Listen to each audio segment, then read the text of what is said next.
Good afternoon, and today I want to be a bit more controversial and make the following claim that the Quran, a bit like the Bible too, is in contradiction to modern science.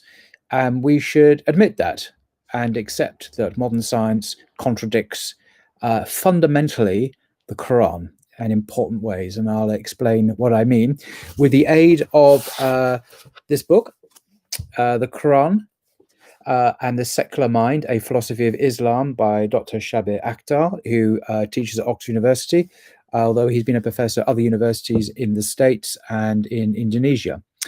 And when I first came across this book and first read it, I read it several times, I was intoxicated by its intellectual brilliance and its insight and the sheer breadth and encyclopedic knowledge it manifests of philosophy, Western philosophy. His PhD is in Kierkegaard, as well as Islamic philosophy and the Quran and the Bible and so on. He's in some senses, a polymath. And he, part of this book is talking about the scientific epistemology and the scientific method and how it differs from the Quran. And I agree with him.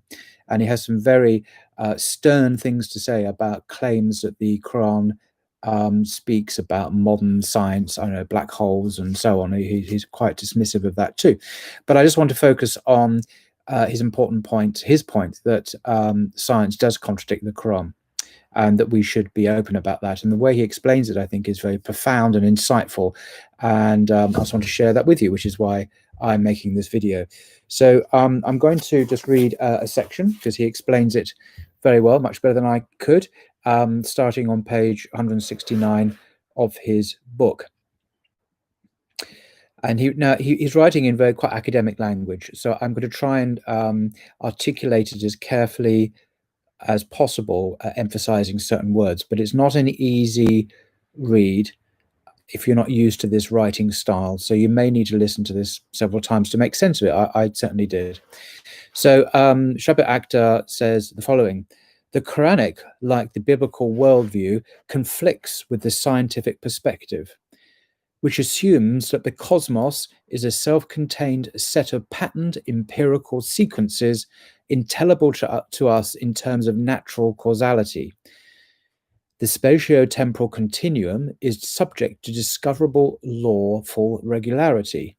Recently, probability laws, couched in statistical terms, replace the older laws of causality as physical indeterminacy complicated the picture at the subatomic level. A metaphysic of events now supplants the older metaphysic of natural objects or substances as uncomplicatedly locatable in a three-dimensional space. What he's saying is Einstein has replaced Newton, I think, to simplify it. But nature, he says, remains, in science, autonomous and self-sustaining. So this is the modern scientific worldview.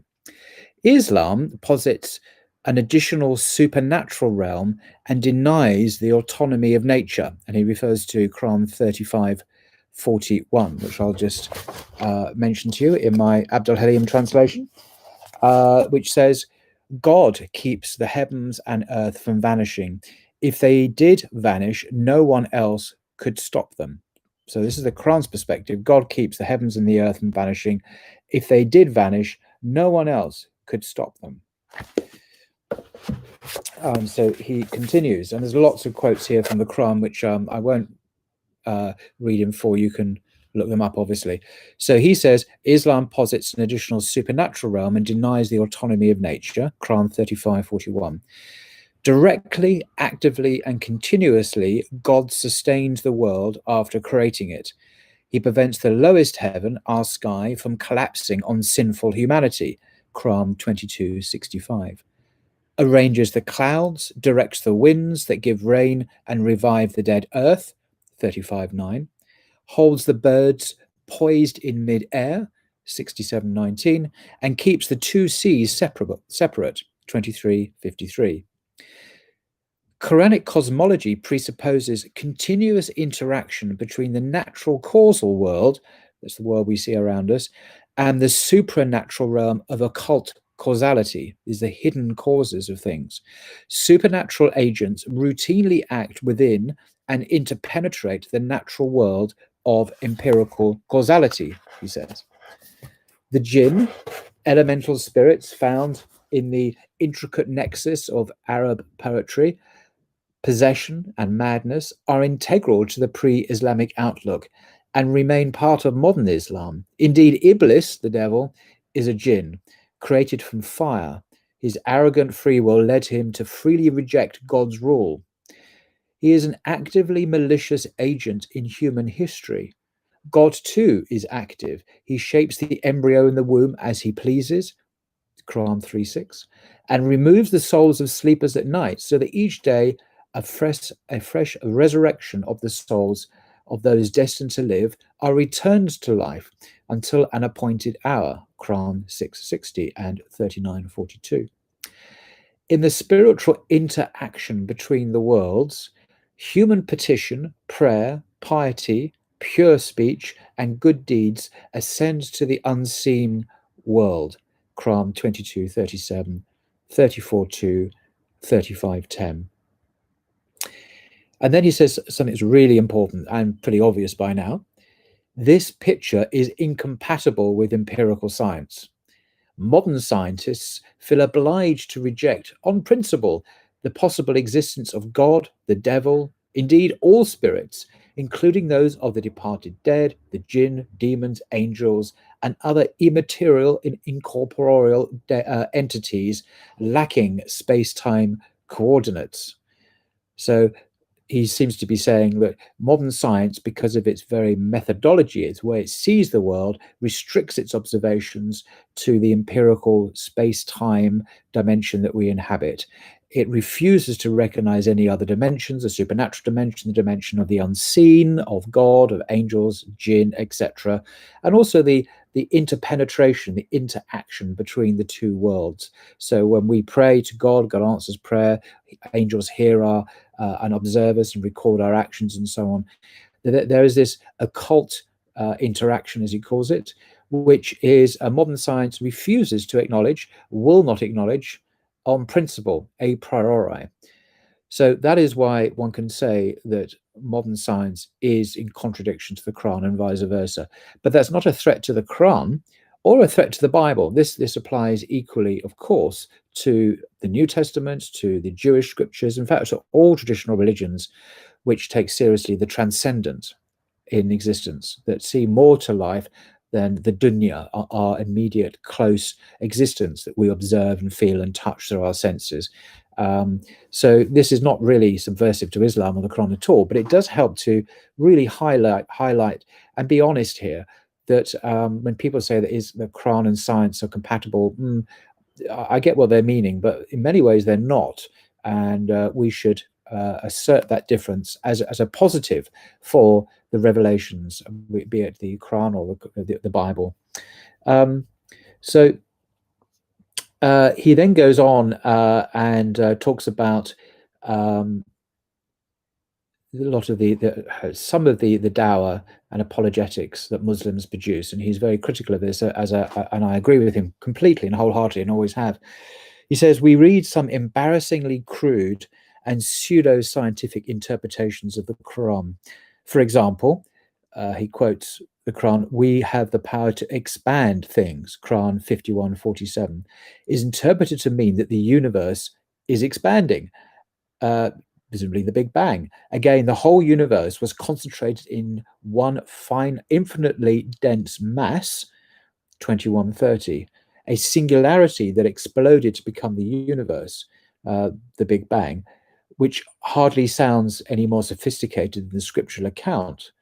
But what he's saying is that if you look at the actual science of the Big Bang and you compare the Quran's account, they're not talking about precisely the same thing.